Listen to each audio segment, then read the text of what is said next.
तो दोस्तों, जिसका डर था वही हुआ। हमने कर दिए पॉइंट्स ड्रॉप। इतना गंदा गेम।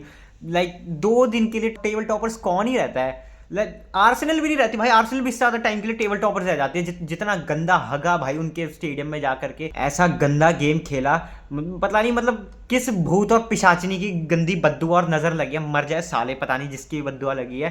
पर इतना गंदा गेम कौन खेल सकता है। लाइक जहाँ पता है कि भाई स्टेडियम बहुत ज़्यादा हॉस्टाइल इन्वायरमेंट वाला है। लाइक लास्ट सीजन बार्सिलोना इतनी अच्छी होकर भी 4-2 हारी थी जिस स्टेडियम में, तो एटलेटिको मैड्रिड को उन्होंने ह्यूमिलेट करा। इन सब से क्या सीख मिलती है कि हमें मतलब अच्छे गेम प्लान और अप्रोच के साथ जाना चाहिए। जो हमारे पास जो डिफेंसिव फॉल्ट्स हैं, जो एम्बाप्पे ट्रैक बैक नहीं करता, टीम डिफेंड नहीं करती, खुले खुले पड़े रहते हैं, कॉम्पैक्ट होते नहीं डिफेंडिंग के टाइम पे, और उसी का उन्होंने फायदा उठाया, मार दिया भाई गोल। तो मेरे को एक बात समझ नहीं आती सबसे पहली कि जितने भी 2 कौड़ी के लुच्चे फैंस हैं भाई रियल मैड्रिड के, दे आर सेइंग कि असेंसियो की ना गलती है। भाई असेंसियो क्या पूरे गेम में बचा लेगा? डिफेंस कभी पूरे गेम में नहीं बचाता भाई।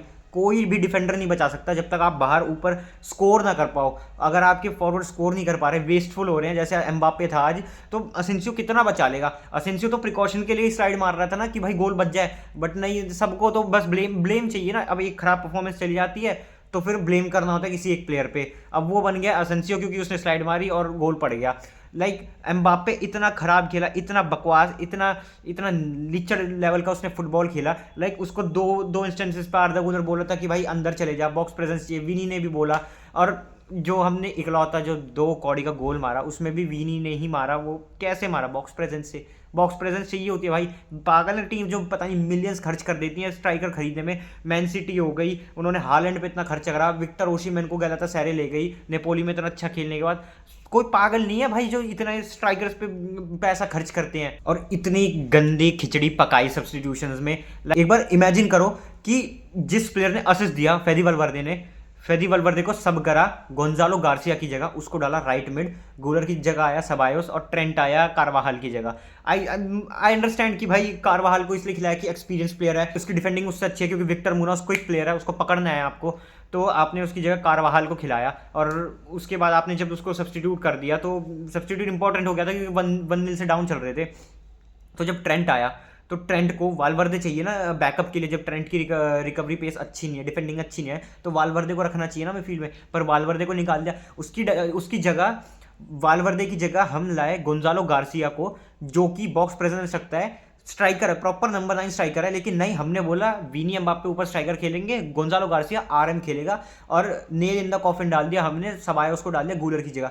आई डू नो कि भाई सबायोस बहुत अच्छा प्लेयर है टेम्पो कंट्रोल करने में। मींस अभी जो करंट प्लेयर्स हैं उनमें तो सबसे ही अच्छा है। अगर देखा जाए तो सबायोस भाई विक्टर मुनियोस को नहीं रोक सकता ना सबायोस रोक सकता, ना आर्नोल्ड रोक सकता, ना गोंजालो गार्सिया रोक सकता। बहुत स्पीडी प्लेयर है, आप उसके लिए एक स्पीडी प्लेयर लगाना पड़ेगा। वालवर्दे था, ठीक है भाई, फर्स्ट हाफ में रोक के रखा, गोल पड़ गया, बट फिर भी उसने मतलब विक्टर मुनोस को रोक के ही रखा हुआ था क्योंकि पहला गोल भी पेनल्टी से आया था। फेदी वलवर्दे की जगह मैं बताता हूँ क्या करना चाहिए था। सबसे पहले गोंजालो गार्सिया डालता है एम्बाप्पे की जगह। इतना वेस्टफुल रहा, क्या क्या जरूरत है? जब वो लो ब्लॉक में बैक 5 बैक 6 भी कर दे रहे हैं तो आपको बॉक्स प्रेजेंस चाहिए। बॉक्स प्रेजेंस किससे आएगी? गोंजालो गार्सिया से। सबसे पहले मैं डालता गोंजालो गार्सिया को एम्बाप्पे की जगह। उसके बाद मैं रखता वालवर्दे को उसी जगह पे जो वो पोजीशन खेला। वालवर्दे सब्स्टिट्यूट नहीं करता, मैं डालता वालवर्दे को थोड़ा पीछे राइट बैक की पोजीशन पे, अलेक्जेंडर आर्नोल्ड को ऊपर, ताकि उसके क्रॉसेस जाएं, उसके क्रॉसेस एडवांटेज दे हमें डी बॉक्स के अंदर।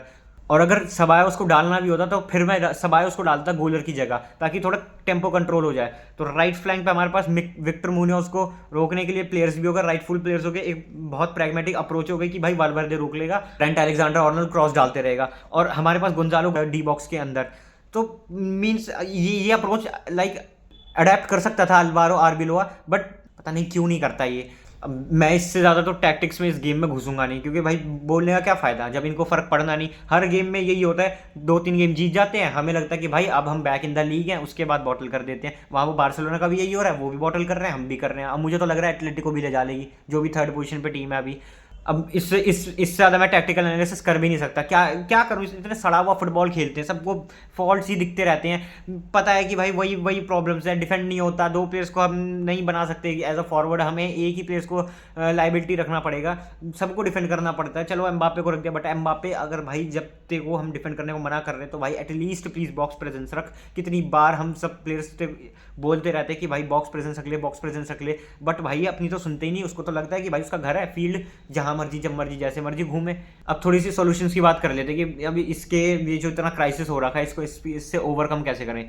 तो मैं बता देता हूँ, एक परफेक्ट लाइनअप दिखेगा ऐसा, जिसमें सबसे पहले होगा कीपर कोर्तुआ, और सेंटर बैक्स आई नो अभी इंजर्ड है, अभी अवेलेबिलिटी पे हमें डिपेंड करना पड़ेगा, बट टोनी रूडिगर और राउल असेंसियो की partnership. Left back Carreras, right side पे ट्रेंट अलेक्जेंडर आर्नोल्ड, जो डबल पाइवट होगा उसमें फेदी वल्वर्दे चोमामेनी की पार्टनरशिप, बीच में गोलर, ऊपर up top Gonzalo Garcia weeny left पे और मस्तांतुओनो राइट पे। अब पूरी बात सुन लेना, लोग गाली देंगे। ऐसा भी हो सकता है कि फेदी वल्वर्दे को मस्तांतुओनो की जगह डालना पड़े और डबल पाइवट पे कामाविंगा को डालना पड़े, और ऐसा ही 4-3-3 खिलाना चाहिए रियल मैड्रिड को।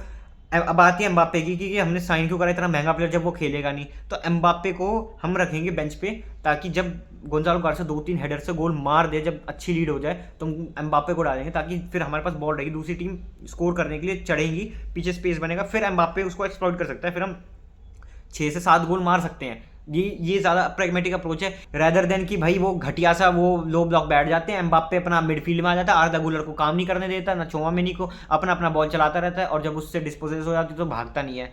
अब इतना ही है भाई मेरे पास इस वीडियो में बोलने को, और क्या ही ज़्यादा बोल सकते हैं हम इतने पथेटिक गेम के बारे में, और ज़्यादा मैं कुछ बोल नहीं सकता। जो भी आपके थॉट्स हैं कमेंट सेक्शन में लीव कर देना, जो भी आपके आइडियाज़ है कि और क्या करना चाहिए, क्या नई लाइनअप डालनी चाहिए, क्या चेंजेस करने चाहिए, क्या टैक्टिकल चेंजेस करने चाहिए, जो भी आपके थॉट्स है कमेंट सेक्शन में लीव कर देना, और वीडियो लाइक कर देना, चैनल को सब्सक्राइब कर देना।